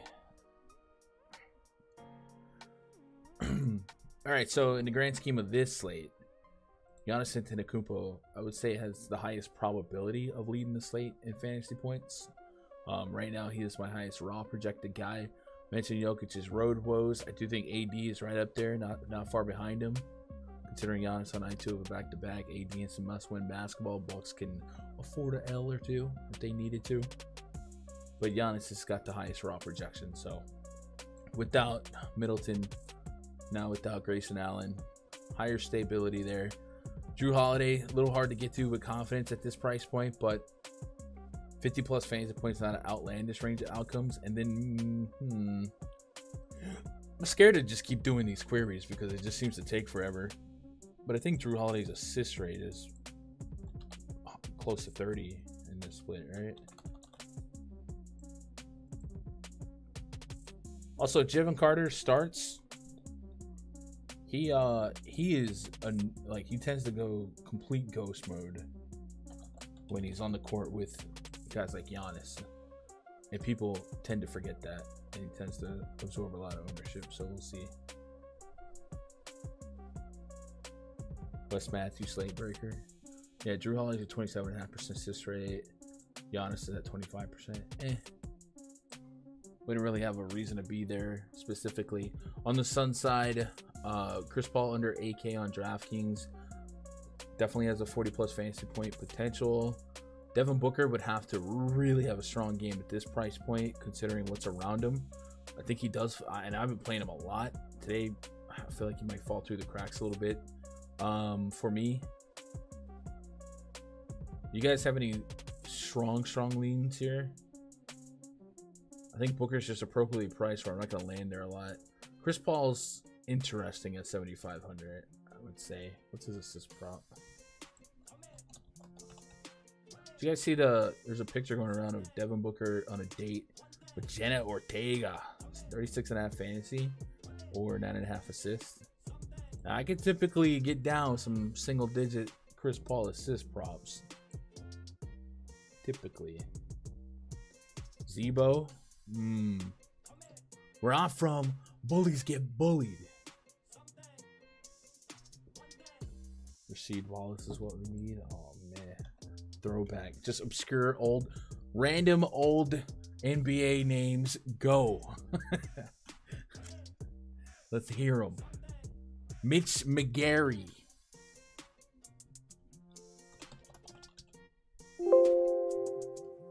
There's a little steam on the under in some spots, so just seems like a super efficient line. It is at 10.5, but I guess it got smoked down to minus 130. Kyle Singler. You people hating on Russell Westbrook today. You don't remember when he had Mitch McGary and Kyle Singler and Andre Roberson and fudge. I mean, he had some who's that on those squads. Popeye Jones.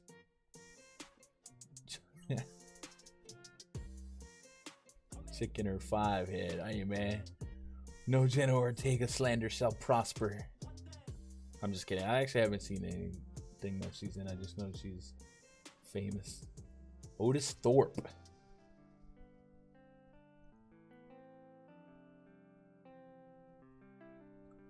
Felton Spencer died this week. Felton? I remember Raymond Felton.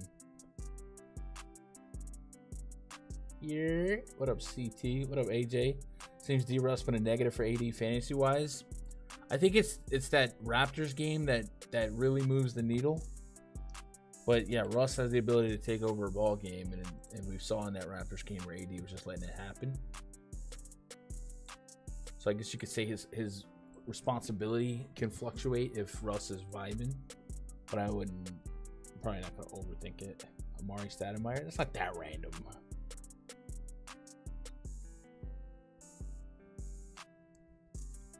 Cupcake King. Kerry Kittles. Lucius Harris. Tony Kukoc. Devin Booker dropped 40 tonight? Question mark. Drew Holiday says you're 44.5 fantasy, 29.5 real points. So, I mean, it's definitely possible. And we know he does lead this team in usage. So, if they're going to play close to or from behind, expect him to have to take over. So, I don't mind that. TJ4, let's go. Name all of the Plumleys. Wait, who was that one guy? I think he played for the Hornets. His nickname was Psycho T. Fuck, so what was his real name? Maybe I'm just making that up. Are you sure it wasn't nothing? Psycho T. Tyler Hansborough. Yeah, okay, it is real. I don't remember his prison name more than. Oh man. While we name obscure players and hit that thumbs up and make sure we're subscribed and all that good stuff, bear with me. We'll do a couple plugs here. RunDFS.com. We got a couple memberships up in Adam. Week pass, 2 week pass, month passes, the All-Star break pass, and yes, even the year pass. All available right now. RunDFS.com. Also, in the interest of those of you that just want the bare bones mint because you're subscribed elsewhere and you just don't think it's that economically, fiscally responsible to grab all the bells and whistles, 2 people hit me up asking for this opportunity. I guess is a weird kind of egotistic, but if you just want the bare bones baseball coverage, nothing else, you don't want credit to Fantasy Cruncher, you don't want NBA, NFL, nothing. You just want the baseball spreadsheet because you know it's fire. $199 gets you the entire season. That's the spreadsheet with the index portal, the projections, the bomb detector, the strikeout projections, my props to target, my player pools for DFS, the pre-lock voice chats. When applicable, sometimes I'll be on the air before lock, but you get it. That is available, and that's only found in this link on my Twitter. I guess I'll post it in chat as well. This is not something you can get through the website because it's a limited time thing because of, I don't know, we don't want to do too much of that, right? This is great. Hit that thumbs up. This is great. Hit that thumbs up. Yeah, go check that out. And then, of course, PrizePicks, Thrive, No House Advantage, Underdog. Don't play on those sites. You want to grab some props in your daily, day-to-day operation. Sign up using code GUNDECKER. And boom. Boom. Greg Oden was the oldest looking rookie of the year. No. He was a younger kid. Might not even be 30 now. Shane Battier. There we go. TJ Ford. Who's the other guy who played Nerlens Noel in Philly but before Embiid was drafted? Nerlens Noel. Let's see. 76ers roster. What are we thinking? 2017? No. 2015?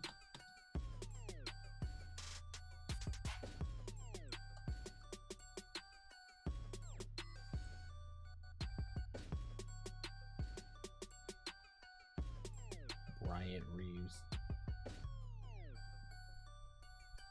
Ooh, Darrell Armstrong. That's a good one.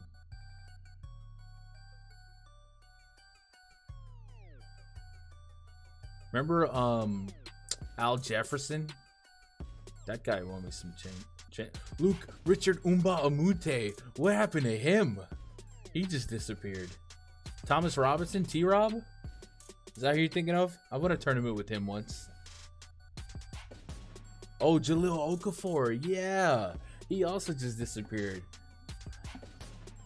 I think he went to the Pelicans, right? I think he was on the Nets and then the Pelicans, or vice versa. Where is he?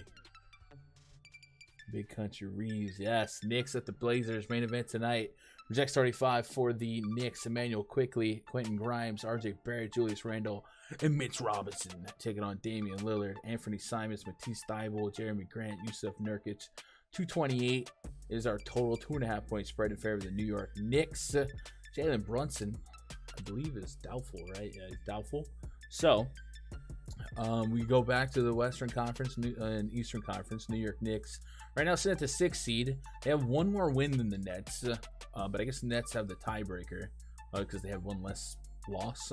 So if the Knicks could win tonight, the Nets lose to the Thunder. Remember, the Thunder have something to play for. The Knicks can go forward, and then they would have to really grind out some wins to try and catch a home court advantage in the first round.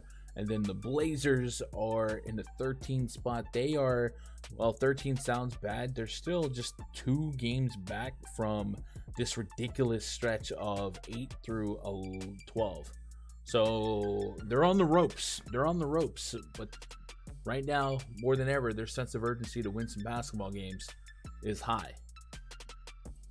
So we expect them to play. Roy Hibbert. Ooh, that's a good one. Hugh G. Rection.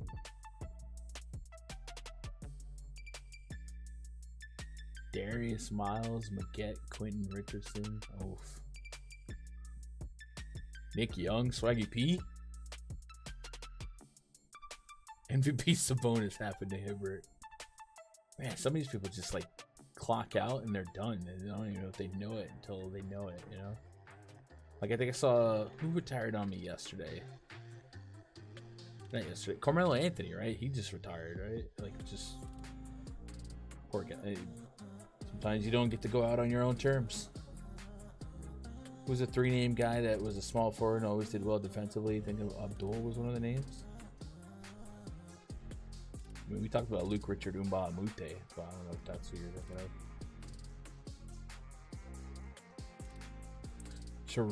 Sharif Abdul Rahim. Mookie Blake. Look at these.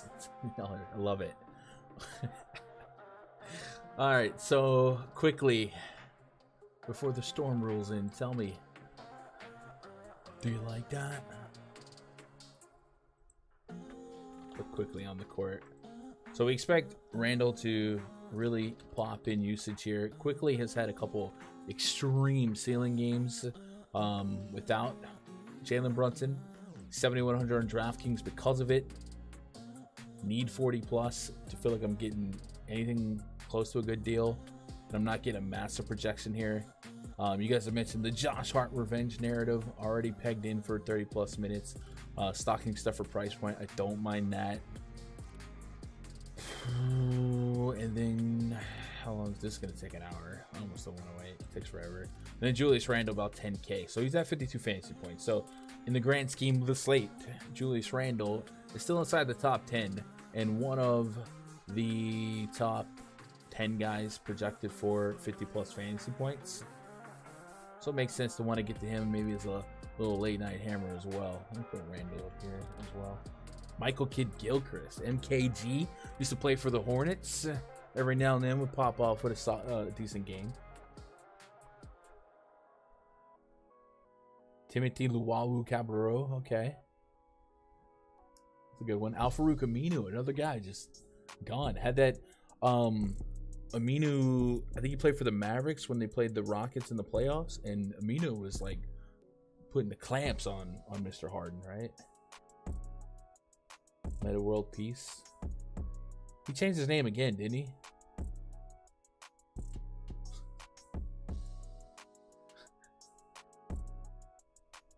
Jordan Farmer, ooh. Enes Kanter, they hate us because they Enes Kanter. Man, that one is, you ever like a guy and you cut for him and then you're like, yeah, man, I like him. And then they just like turn into something that you have a hard time attaching yourself to? That's Enes Kanter, man.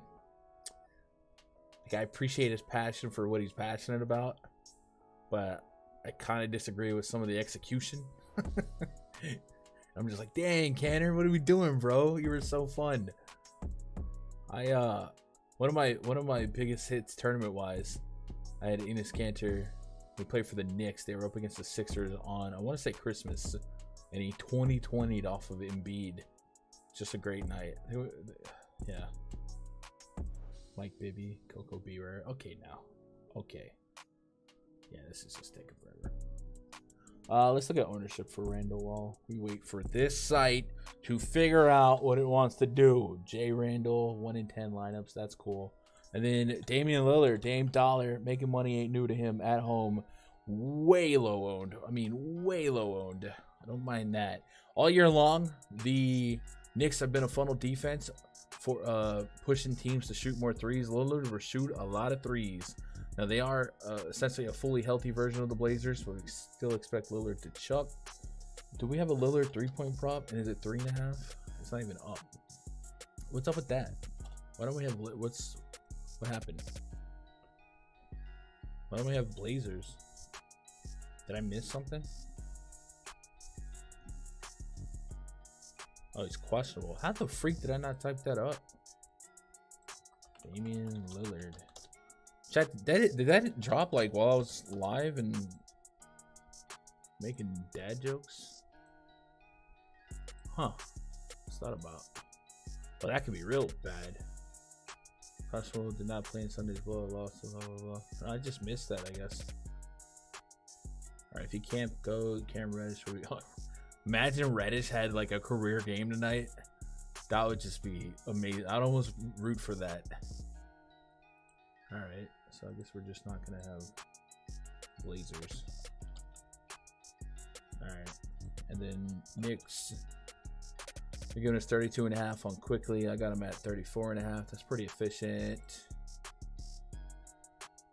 Randall's at 46.5. I have him at 52. So about a 6-point positive gap there. Don't really have a ton elsewhere. So DFS, we know who to attack here. We really don't have enough information to make Blazers decisions this far out.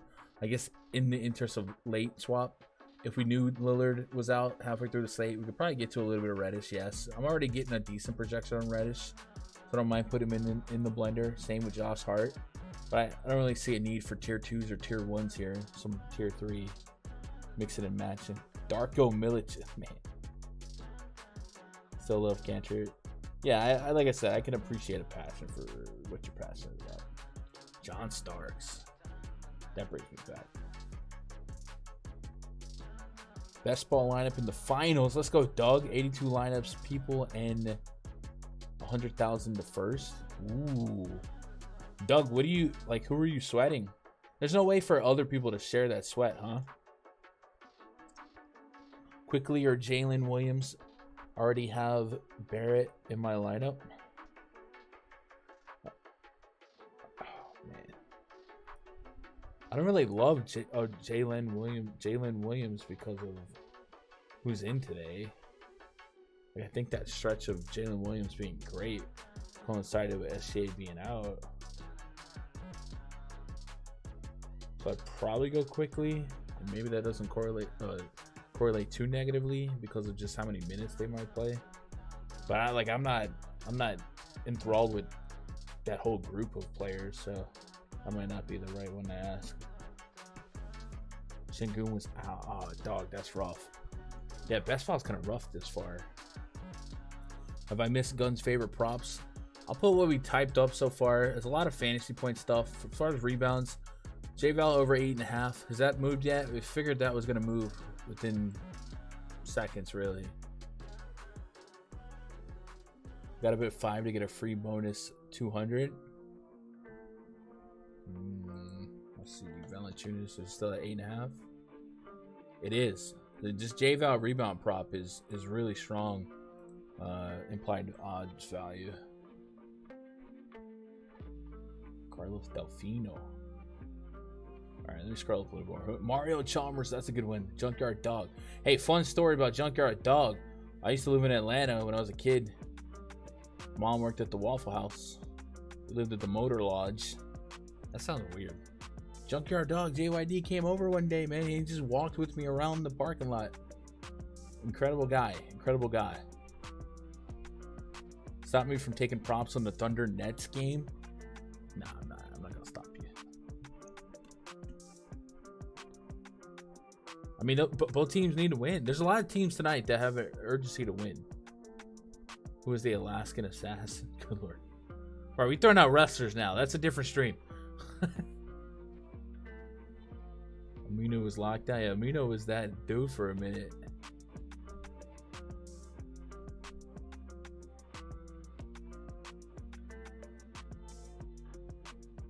JJ Barea, that's a good one. Hidu Turkey Glue. All right, I want to make sure I didn't miss any like NBA questions. I love this little exercise we got where we spam Joe Johnson. Okay. If I missed anything that you asked, 1, forgive us. 2, throw it in chat again, and I'll knock it out because we're about to wrap up. If you are about to get out of here, just smack that thumbs up, hit that sub. If you've been lurking, you're not sub, and the last hour didn't convince you to come be part of the community, vibe out. I don't know what to tell you.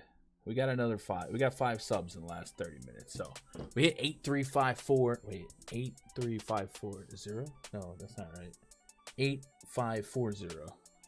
So we got 8,540 subs here. So we are over halfway to 9K, man. We're getting there. Dragon Bender, yes. I feel like you lived a very interesting life. My first 25 years were pretty crazy. My last 10 years have been kind of boring. But the first 25 were wild. Nene Hilario. Yeah. All right. If you guys got anything else for me, twitter.com/Gundacker. Would you play Dinwiddie and Bridges together? I would, like, for DFS, like, you could. Well, I don't know how often they're gonna have coinciding ceilings in the grand scheme of this slate. Like, looking at price points, right? 7,800 a piece on DraftKings, 8,600 on FanDuel. I guess like the projection's fine, but is it enough to win a tournament? So I probably would want just one and squeeze out all the chicken grease from the napkin on the one and expect that to be the likelier outcome, right? I don't think it's like super negatively correlated because Dinwiddie assists can be great. I don't know, 50, 53 in his last 2 games. 45 minutes is not happening, right? 38 minutes more likely. 53, maybe. Call Bridges, maybe. 34, no. We haven't really seen them both drop 50 together, have we? So I'm pretty sure I would probably want one or the other more often than not. But like, I don't think it's the end of the world to have them together.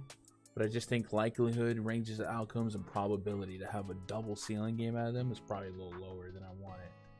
Brandon Jennings, isn't that a football player? Oh no, Brandon Jennings was Suns and then Bucks, or is that No, that's Bledsoe. Or is it Jennings? I don't know. Brandon Jennings. Oh, he was with the Bucks. Brandon Jennings is the one that tripped up on that free layup, right? I'm on PJ boards. Let's go. All right. This has been a fun one. So I do want to say this, chat. There is a chance that we don't stream tomorrow.